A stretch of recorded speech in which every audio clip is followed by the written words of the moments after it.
Albert Einstein once said, everybody's a genius. But if you judge a fish by its ability to climb a tree, it will live its whole life believing that it is stupid. Ladies and gentlemen of the jury, today on trial we have modern day schooling. Glad you could come. Not only does he make fish climb trees, but also makes them climb down and do a 10-mile run. Tell me, school, are you proud of the things you've done? Turning millions of people into robots, do you find that fun? Do you realize how many kids relate to that fish?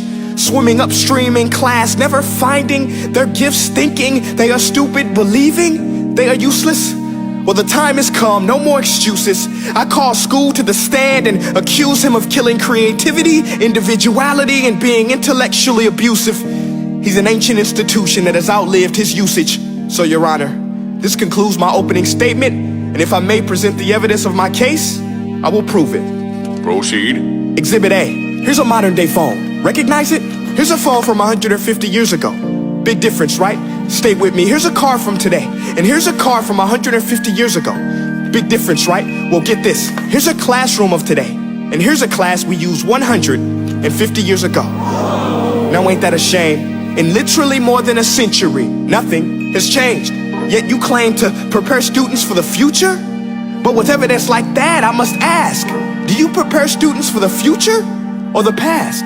I did a background check on you and let the record show that you were made to train people to work in factories, which explains why you put students in straight rows, nice and neat, tell them sit still, raise your hand if you want to speak, give them a short break to eat, and for 8 hours a day, tell them what to think.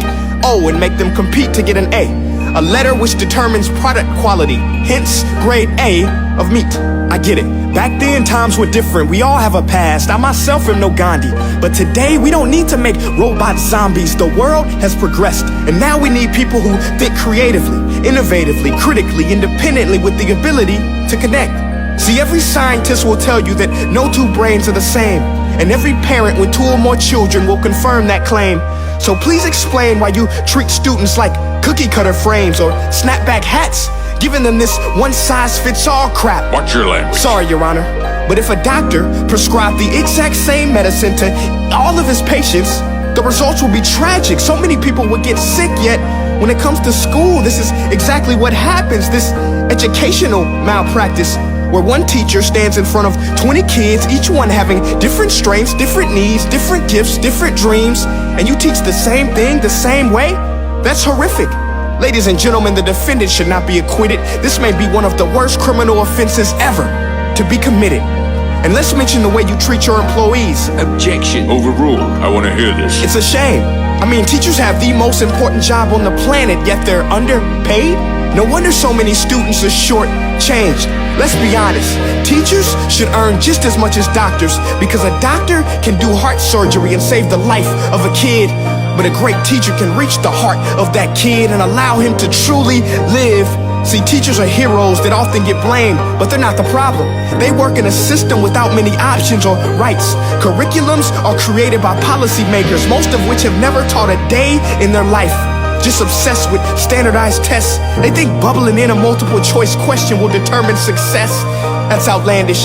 In fact, these tests are too cruel to be used and should be abandoned, but don't take my word for it.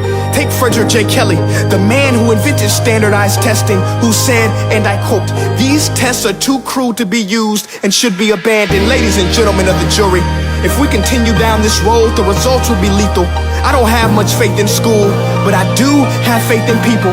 And if we can customize healthcare, cars, and Facebook pages, then it is our duty to do the same for education, to upgrade it, change it, do away with school spirit, because that's useless. Unless we're working to bring the spirit out of each and every student, that should be our task. No more Common Core. Instead, let's reach the core of every heart in every class. Sure, math is important, but no more than art or dance. Let's give every gift an equal chance. I know this sounds like a dream, but countries like Finland are doing impressive things. They have shorter school days, teachers make a decent wage, homework is non-existent, and they focus on collaboration instead of competition. But here's the kicker, boys and girls. Their educational system outperforms every other country in the world. Other places like Singapore are succeeding rapidly. Schools like Montessori, programs like Khan Academy. There is no single solution, but let's get moving. Because while students may be 20% of our population, they are 100% of our future. So let's attend to their dreams, and there's no telling what we can achieve. This is a world in which I believe, a world where fish are no longer forced to climb trees. I'll rest my case.